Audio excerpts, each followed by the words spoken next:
Thank you for coming back to another episode of The Talking Fever. Today I have my friend here, and he's going to introduce himself, and we're just going to talk about life. I guess how we've gotten to where we are today. So why don't you introduce yourself? Okay, so my Instagram handle is E.R.Delane. I used to go by Esco the Prince when I was making music. My TikTok is Art Life Esco. I'm going through a name change right now. Mm-hmm. So I was born Dwayne, but the ER in my name is Ihan Rashid. So it's just like a Muslim name. When you convert, you accept a different name. Mm-hmm. It's like the name that God gave you. So, well, I converted like a year ago, but I didn't really get serious about it until like I start changing my life. You know what I'm saying? So when you go through that process, it's like a big life change. Yeah. You know, you can't eat certain things, you can't do certain things. So like you can't drink or drink alcohol or smoke weed or do any of the stuff that I like grew up doing. So like finally being able to like put all that stuff down and live with like a clean body and like a pure mind and being able to think clearly, you know, and not be like fogged up. And it's like I don't have no problem with nobody that does any of that stuff. Right. You know, everybody is entitled to do what they want to. And it's just like, that stuff is just not good for me. Right. You know? So, personal choice. Yeah. So like, finally putting it down and like, when you've lived so long a certain way, your body has to like adjust to it. So like, you know, you get sick and then you like when I stopped smoking, like my stomach was hurting real bad. Like I got nauseous all the time when I ate. So like figuring out how to eat again, you got to go through your journey in order to get to where you're going. You know. Did you grow up religious at all? Well, my grandma, she was like, you know, Southern Christian. Yeah. You know, so like church every Sunday, you know, like the suit and tie, the dancing preachers and like big choirs, you know, but I always liked the music as a kid. So like that's what kept me like excited to go. It was like I love to hear people sing. I love like the energy, you know. So as I've grown up and just like explored stuff and seen like things change in the world, things that I said like, okay, this makes sense to me, but this doesn't, you know? Yeah. And like finding those things that went along with what I said made sense and what I agreed with and what I could be like, okay, I could stand behind this and feel all right about it. You know, that was like Islam to me. In Islam, we believe that Jesus was a prophet, but we just don't believe that he was the last prophet. We have these certain things that we do every day. And it was just like, for me, it's a reminder every day throughout my day that I'm answering to something bigger to me. It was like an internal feeling that like, this is where I belong, like this home, you know? I think that we all make decisions based on our convictions. Sometimes we just don't know that that's what it is. When something weighs on your heart, like that's a conviction. Like, man, I did this person wrong, I need to, or just like, I need to start doing this, I need to change the way that I'm living, I need to eat better, I need to start exercising, and all of that stuff is like a conviction. Because, you know, none of our thoughts really come from us, you know.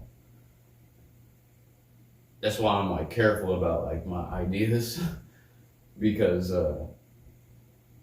anytime that I would say something like in conversation, I'd be like, man, we got to start doing this. And then I put it out into the world, and then it's free to roam around and like hit somebody else. You know what I'm saying? And then before I know it, since I don't have the funds to do it, somebody else is doing my idea. And I'm like, I did like, you motherfucker, I gave you that. You know what I'm saying?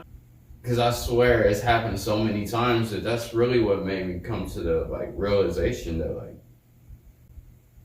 we're all one body, whether we accept it or not. Like as human beings, a part of the human race. Like, we all share one larger conscience. You're born innately knowing it's bad to kill your mama. You know what I'm saying? Nobody has to teach you that. Yeah. You know? How? Because, like, in the wild, female spiders kill their young, you know? So it's like, so how do we know? Because we're really wild. Because we share a larger conscience. So, like, that's why some people just get genius ideas out of nowhere, just sitting there. They be like, oh my goodness. And you know what I'm saying? They sit up and tell you the wisest shit you've ever heard. Yeah. Like, working on a page from, like, a book, or like, but it's just like, you know, you're staring at this blank page. You're like, man, what am I gonna do with this thing? And then something will hit you. And generally for me, it's just like, I just start scribbling. And I don't know where I'm going with it, but sometimes I look at it and I'll be like, how did I come up with this? You know, like, right, because that definitely wasn't in there, you know? So sometimes you just gotta accept the gifts that you given. Yeah. From, like, so. You know what that brings up? This is something I've been thinking about, is the concept of being used. Because I know personally, I take a lot of self-responsibility in trying not to use people. So, like, if I don't genuinely feel connected with somebody or something like that, like, I don't want to use people to just get things out of them, you know what I mean? Even if, like, I have a friend or something and I'm just, like, feeling like starting to disconnect from that friend, you know, like I'm doing that leveling up thing that we're talking about. Like, I kind of distance myself because I don't want to use them, you know, I don't want to lead them on in a way. You know, I used to feel like that a lot, and I was like real cautious in like the way that I stepped with people, because I was like, man, I don't want to be that guy that's always like getting something from somebody. But I was thinking about this maybe like 2 or 3 weeks ago. I was talking to one of my people, and I was just like, you know, I did some work for somebody, and you know, like, art is a lot of work, you know, like the pieces I do take like at minimum maybe like 6 hours, you know, so like it's a lot of time. When I do a comic page, the pencils alone, like the first step is like 8 hours alone. So I thought that there was like understanding that, like, you know, you respect my time and I respect your time, so like we'll like work this out accordingly, you know. So I spent like 8 hours on something, and they just like shorted me on my payment, you know. And then at that point, I was just like, okay, I'm not gonna argue with you about this, because that just lets me know where your mind is at. And like, now I know how to move with you from this moment on. You know what I'm saying? It lets me know a lot about where you stand with me. And I was telling my homie about this, and I told him, he was like, yeah, you know, he kind of said something similar to what you say. Like, I never use people. But here's the thing. As human beings, like, amongst each other, like, we're supposed to be tools for each other. So we're supposed to use each other. So you can use me, just don't misuse me. You know what I'm saying? It's like, if somebody has a skill that I don't have, and I have a skill that they don't have, we can balance that. You know what I'm saying? So I'll do this for you if you do this for me. But at the end of the day, it's just like, when you start to misuse people, that's when it's bad, you know? And I had to also realize that, like,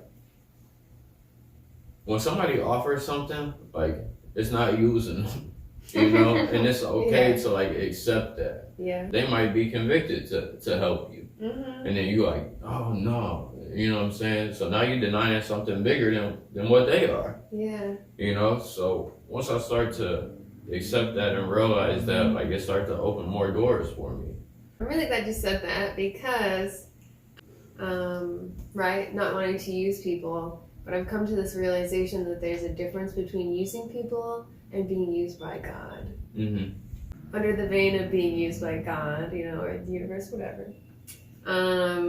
It's being used for like a greater purpose. Yeah. It's not that misuse that you were talking about. It's not only benefiting you, but it's benefiting others as well.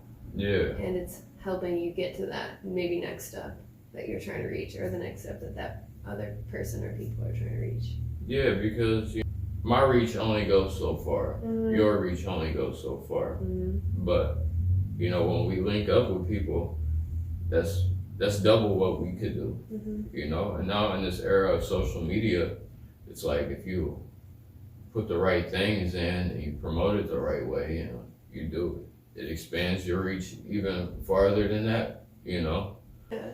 It's always something bigger that guides you, but it's also that level of having patience for giving that power time to do its work. Yeah. Yeah. Because I think as humans, we want things when we want them. Oh, for sure. It's like, instead of being patient and allowing it to work, now it has to teach you a different lesson. Mm-hmm. It's like, all right, since you're not patient, I'm not going to do it for you right now. Right. Because you got more time.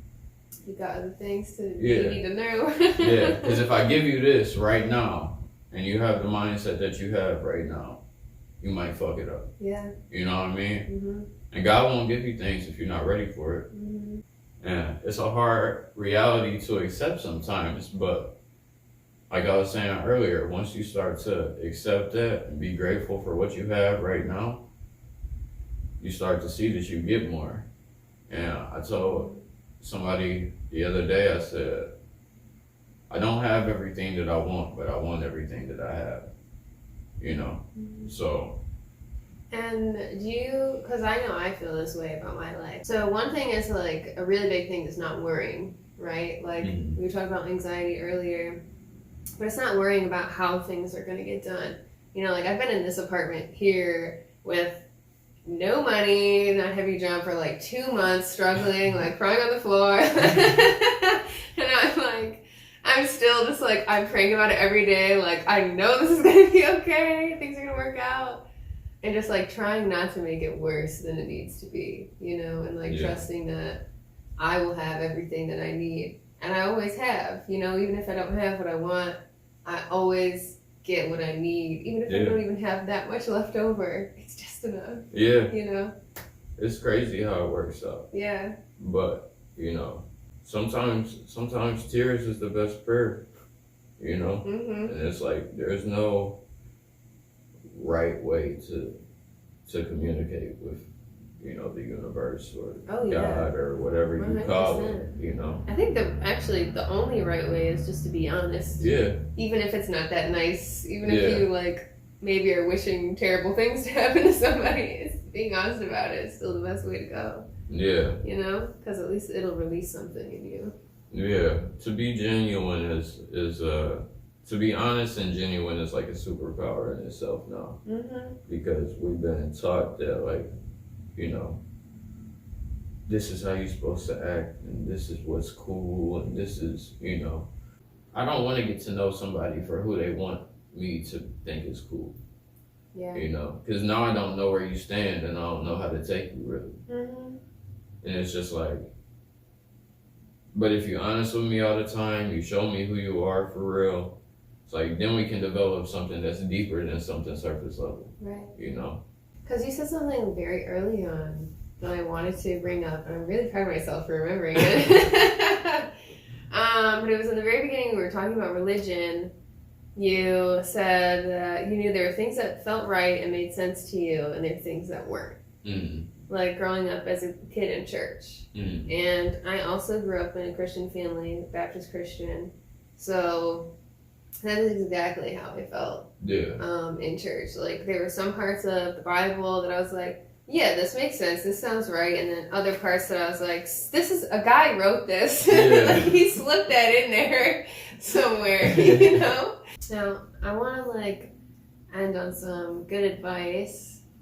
And trusting what you feel is right and makes sense and what it's not. Because I know, at least in my experiences as a child, especially with religion, because this is where mostly it came out, and some other things too, but it was trusting that the things that made sense and I felt like were right made sense and were right, and not forcing myself to believe or accept the things that didn't feel right and didn't make sense. And how have you, or how does somebody keep trusting that throughout their life? Because there's so many things that are going to come at you and say that you're wrong, you're crazy, you don't know what you're talking about. And sometimes, we're not always right about everything. Yeah. I think ego gets in there a lot, for sure. And I think it's a process. So we're all going to make mistakes along the way. That's inevitable. Yeah. But I think what it comes down to is really being in tune with yourself. Because you have to be, You have to know thyself. That's the thing. Universal truth. Because I think knowing yourself is also knowing God, in a way. Yeah. So how have you kept, no matter where, everywhere on the crazy spectrum, how did you keep coming back to yourself, and trusting wherever it was, what was inside of you, I think it goes back to, we're all born with an innate sense of some things, and it's for me, that's where I started. It's okay, when you do something and it's wrong, you feel a way inside, there's no body that has to be around you when you do something wrong for you to feel guilty about it. So that's wrong, and it's there's things that you get so convicted about that you could have never heard anywhere before, but you're just this just isn't right though, you know what I'm saying? I just know that this is not right. And I think that's where I started. It's just listening to that conscience and being able to stand with what I believe. Because, if you just agree to everything, then you don't really believe nothing. And if you just go with the flow of everything, you're going to find yourself in some bad positions. Lost, too. And when you don't know who you are or where you're going, that's a bad feeling. Taking the responsibility into my own hands of just being able to we're in the era of just knowledge. Anything is at your fingertips. You can get any book online. You can feed yourself as much information as you want. So the more that I started to read and really educate myself on things, the more that I was able to develop an idea of how things should be, and it's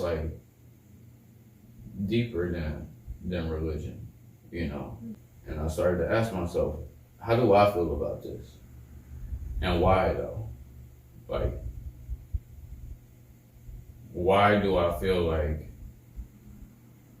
it's important to protect myself and not just deal with whoever I want? You know what I'm saying? Just because that's what's cool. You know what I mean? Why do I feel it's important to stay true to someone? You know what I'm saying? And it's just there's arguments for everything, but not everything makes sense just on a communication level. You can make an argument out of anything. And just being able to really listen to your own voice. And it took me a while to figure out what was my own voice. So I had to cut the TV off and remove myself from all of the nonsense, because most of what we're fed today is just nonsense. And until I figured out what my voice was, I just didn't get on it. I just deleted all my social media. And I was just like, I'm gonna figure out who I am and what I believe, and then I'll start to tackle all this again. Then I'll start to integrate myself back into society. And like, once I found my voice and then started to like get back on the social media, it became no longer important to try and get people to see where I'm coming from, because I knew that where I was coming from was the truth. Everybody, I guess, has their own truth, you know, like in the realm of where they exist, like that really might be what they think. But as long as what you believe feels right in your heart and you're not losing sleep over it and doing people wrong, does it hurt somebody? No. All right. Does it hurt me? All right. Like, does it do good for me? Does it do good for other people? Is it damaging my health? Generally, those are positive things. And if it pushes you forward, then that's even better. And there's like just those simple questions you can ask yourself. But even if it's just something that you stand on, then, you know, it's a good place to build from. You gotta find a foundation. So it takes a fair amount of self-reflection. Yeah.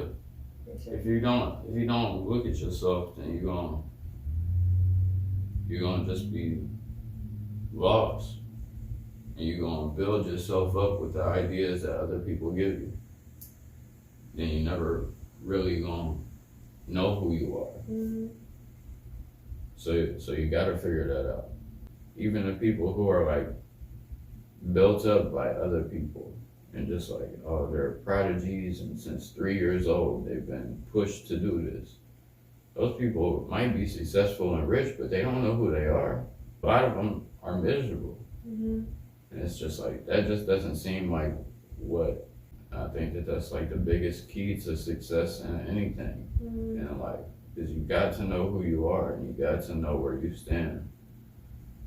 Because success really feels like, success is deeper than money. Being rich is deeper than money. You know, you can be rich with love and rich with the people you have around you. So, being grateful, reflecting on yourself, building your foundation, I think that's where it starts, really.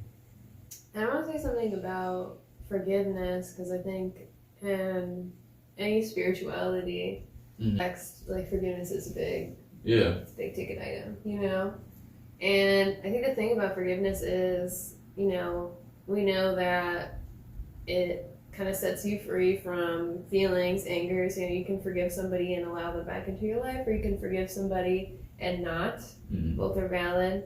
But I think the point of forgiveness being, I think, a part of the universal truth thing is because it allows people space to grow and to learn, you know?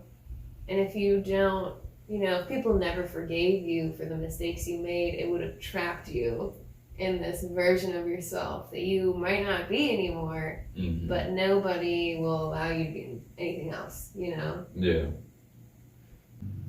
I've kind of like experienced both sides of that coin, you know? Like I used to be real bad off on like alcohol and stuff. Like I was real bad alcoholic. And like live to drink, drink to live. You know what I'm saying? Like love that shit. And you know, with that disease, you do things that are out of your character. I did some things, and I had people who, even as I continued to get better, I always wanted to point back to what I used to do. Like you said, it kind of traps you in that person that you were, and it doesn't allow you to evolve. And that's something that I've even had to remind myself when dealing with other people. Like somebody say something to me, and I'll be like, well, what happened to the person who thought like this a year ago? It's like, as a person, I'm not allowed to evolve. I'm not allowed to change my mind. You know what I'm saying? I think that that's what comes with learning.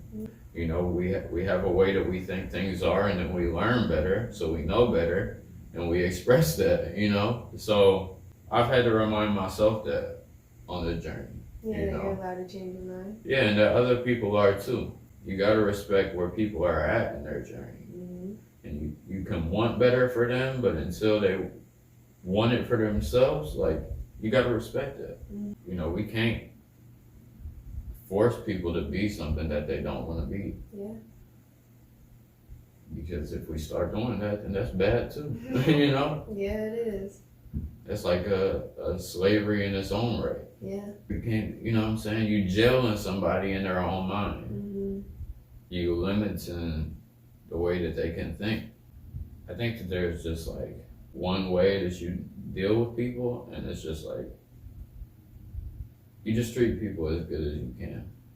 Yeah, you'll probably get hurt along the way because there are just like shitty people. Mm-hmm. Once you start to accept that and you say, okay, you know, that person hurt me, but that's not every person. And like, if you don't open yourself up to receive somebody good, Mm-hmm. you never will. Mm-hmm. Because you'll always be so paranoid and blocked off from the people that God's trying to put in your life and the gifts that God's trying to give you. Because there's a lot of hate in the Bible too. There's so much hate. And I'm just like such a person who's like, okay, this makes sense, this doesn't. Mm-hmm. And like, if this is the word of God, like, I don't think that I should be interpreting it like that. Like, this is what it means to me, and da-da-da. I think it should mean what it means. Mm-hmm. You know what I mean? So I think, okay, so I agree, but then I also disagree in some way, because I think that is also the same sentiment that I know, especially with my parents, right? mm-hmm. They used to be like, this is what it is, this is what it says, you listen to it or you don't, and you're going to hell. Like, the interpretation, it's not like you can't interpret it, but it's also, there's not a guarantee that the interpretation or not interpreting it is going to be the right thing. With the interpretation we were just talking about, I think there's just like these universal truths, and I guess the interpretation is the problem of the universal truths. Yeah. You know? I think that there's been a disconnect because we've just been taught a lot of things wrong, Mm-hmm. you know, and it's like, Yeah. I understand why we were taught a lot of things wrong, because when you look at like our parents' generation Mm-hmm. and then the generation before them, how they grew up and the lessons that they were taught growing up, Mm-hmm. it's like they were taught, but they were taught in that way, this is right, this is wrong. Right. You know what I'm saying? And if you don't believe this, you're wrong, you know? And I feel like we're a much more open-minded generation, but we're still more closed off than the generation after us, you know? And I think that as it continues on, it'll just continue to grow. But I think that it's important that there are those universal truths Mm-hmm. that you were talking about, and that we hold on to those, Yeah. you know? Like,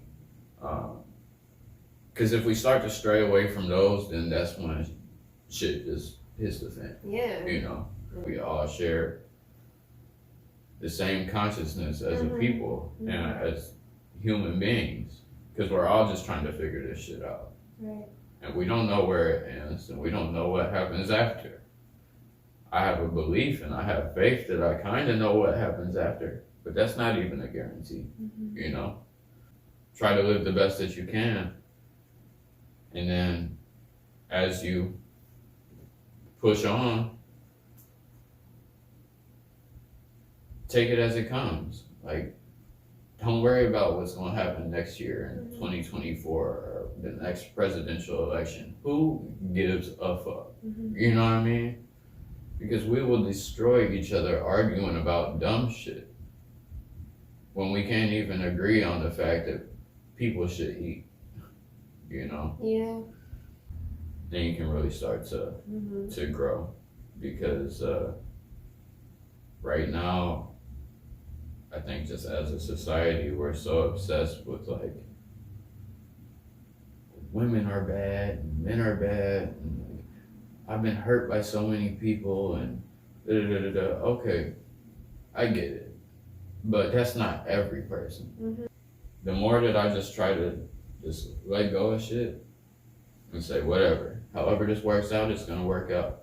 It always ends up like you said. Mm-hmm. It might not be a whole bunch of extra shit, but it's just enough. Mm-hmm. It's just what I need. Mm-hmm.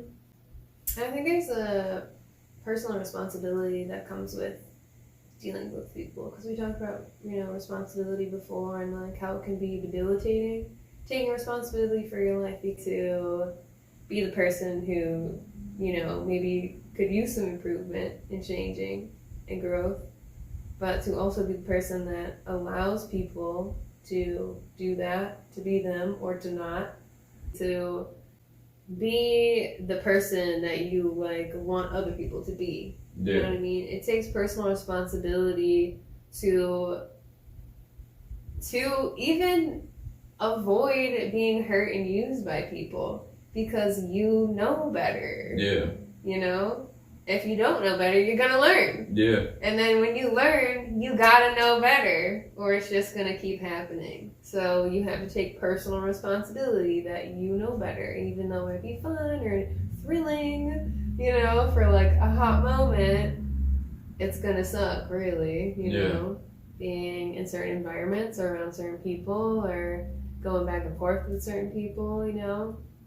You have to take responsibility for what you know and what the actions of people are saying, you know, rather than what they're saying. Yeah. You know, you have to take responsibility for allowing yourself to be vulnerable enough to be genuine with people and to be honest. So if you really care about somebody, but you know they're kind of a mess and maybe they don't have the ability to reciprocate, that you can stand your ground, you can be kind, you can be genuine, you can be honest, you can be vulnerable, you can say I love you, I care about you, but I can't do all this with you. Yeah. You know, like, because it's not good for me either. Yeah, establishing boundaries is important. Mm-hmm. And it sucks sometimes. It does suck. Because it's just like you said, it might be thrilling, it might be fun, it might feel good in a moment, but at the end of the day, it's like there's a consequence to everything. Mm-hmm. It might be a good consequence or it might be a bad consequence, but you gotta have the vision to be able to differentiate which one it is. Mm-hmm. You can get the same lesson over and over and over again if you don't learn. Until you learn it, you're gonna keep getting it. Mm-hmm. You can't get more until you learn what you need to learn, because you're likely to fuck it up. I've definitely gotten things that I feel like I shouldn't have, and I fucked it up because I ain't know what to do with it. Mm-hmm. There has to be laws of the land, like you were saying, but there's always exceptions to the rule. Mm-hmm. There's always situations where somebody should be forgiven for something that they did. Absolutely. You know? Absolutely. Like, I've made a lot of mistakes in my life. I've made a lot of wrong choices, but there's always those people like my grandmother that I know that I can go back to and be forgiven, you know? And we should extend that same courtesy to each other. Nice. Yeah. Well, thank you. This was wonderful. I really appreciate your input. I think it's going to be really valuable to a lot of people. And I think somebody out there definitely needed to hear it. So, Well, I appreciate it. Thank you for your time. No doubt. And your brain and your lovely words. And thank you everybody for tuning in to another episode of The Talking Fever. And if you would like him to come back, I sure would. Please let me know. Alright, bye.